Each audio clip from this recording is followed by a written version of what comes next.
Je rentre pas avec le client à moins de 200 000. Donc, ce qui veut dire que tu ne couches pas avec un homme à moins de 200 000. Oui, c'est ça. Je ne couche pas avec un homme à moins de 200 000. Et j'ai causé avec lui. On s'est entendu. C'était bien.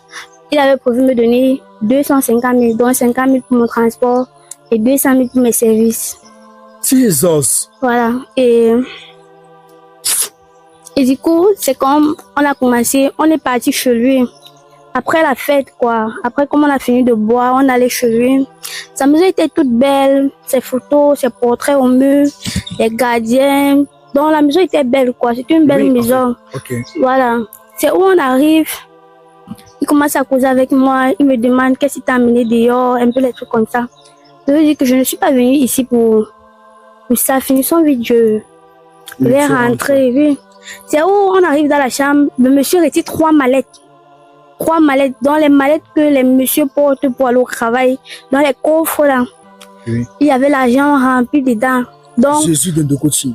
L'argent emballé avec les fonds remplis dans les 3 mallettes. Il me dit que tu ne veux pas changer ta vie. Je change ta vie. Je change ta vie là maintenant. Je lui dis que ouais, je ne veux pas changer ma vie me plaît ainsi. Je ne veux pas changer ma vie. Ma vie me plaît ainsi. Il me dit que je veux changer ta vie.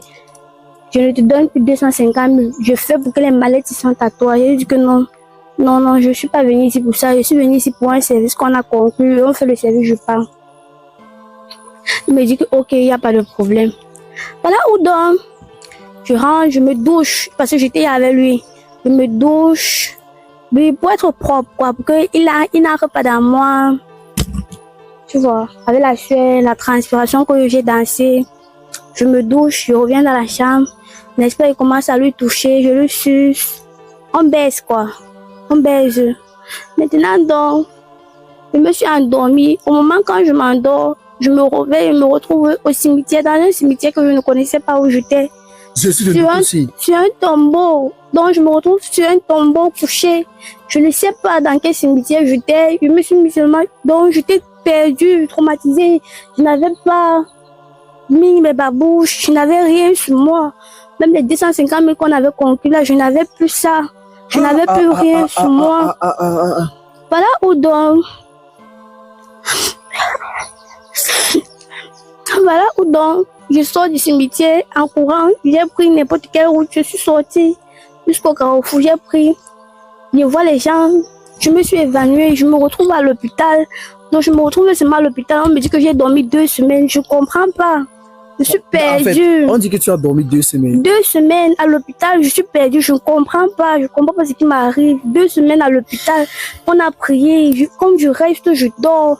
Je vois seulement comment, donc je comprends comment quelqu'un me touche dans les rêves, me caresse, donc je sens les couches de nuit sur moi, je me réveille le matin, je suis mouillée parfois le matin, donc je suis perdue, je suis traumatisée, je suis venue ici pour trouver une solution à mon problème, je suis dépassée. On sait qu'on est en Afrique et les conditions de vie en fait ne sont pas favorables. Chacun se démerde comme il peut dans le but d'avoir de quoi s'offrir un peu au quotidien. Mais toi, tu as donc trouvé judicieux de t'adonner à la facilité. Tu as trouvé judicieux d'aller vendre ton corps pour avoir de l'argent. Tu l'as fait seulement pendant un bon moment, avant que le moment de ce problème, en fait, n'arrive. Avant que ce problème ne surgisse dans ta vie. Tu n'as jamais été devant une caméra pour annoncer aux gens, en fait, que tu fais dans la bordellerie. Et c'est un métier qui donne beaucoup d'argent. Et du coup, tu voudrais en donner un peu à ceux qui en ont besoin. Tu n'as jamais dit ça devant une caméra. Chaque médaille, en fait, a un revers. C'est-à-dire que sur chaque médaille, il y a le bon côté et il y a le mauvais. Tu as sûrement joui du bon côté pendant un bon moment. Et le moment du revers de la médaille dont arrivé, pourquoi tu me plairais devant la caméra? Quand je suis tombé sur cette vidéo, je suis allé dans les commentaires et il y avait des gens qui semblaient très émotifs. Ouais, il faut qu'on comprenne les émotions de la fille si vraiment, faut pas la juger. Pourquoi ne pas la juger? Qui l'a envoyé faire la bordellerie pour avoir de l'argent? Qui l'a envoyé vendre son corps pour avoir de l'argent? Elle a mangé seulement cet argent pendant un bon moment. Elle n'a jamais donné un peu de cet argent à qui que ce soit. Pourquoi aujourd'hui elle vient au point de dire qu'elle se bat? Tu te bats en faisant la bordellerie. Donc tu te bats en vendant ton corps contre de l'argent. Pendant que tes égos sont en train de se battre pour faire des formations en esthétique, tout ça là. Essayer de fabriquer des savons et tout pour pouvoir faire le... Toi tu trouves que la meilleure chose à faire, c'est d'aller vendre ton corps pour avoir de l'argent. Maintenant, aujourd'hui que tu traverses l'étape du revers de la médaille, tu viens pleurer. Tu pleures devant qui? Et il y a un intellectuel camerounais que j'apprécie beaucoup, il s'appelle le docteur Claudel Nomissier, un nom que je respecte beaucoup. Il dit souvent que quand c'est le moment de lire ton heure en fonction de tes choix du quotidien, lis ton heure tranquillement sans déranger qui que ce soit.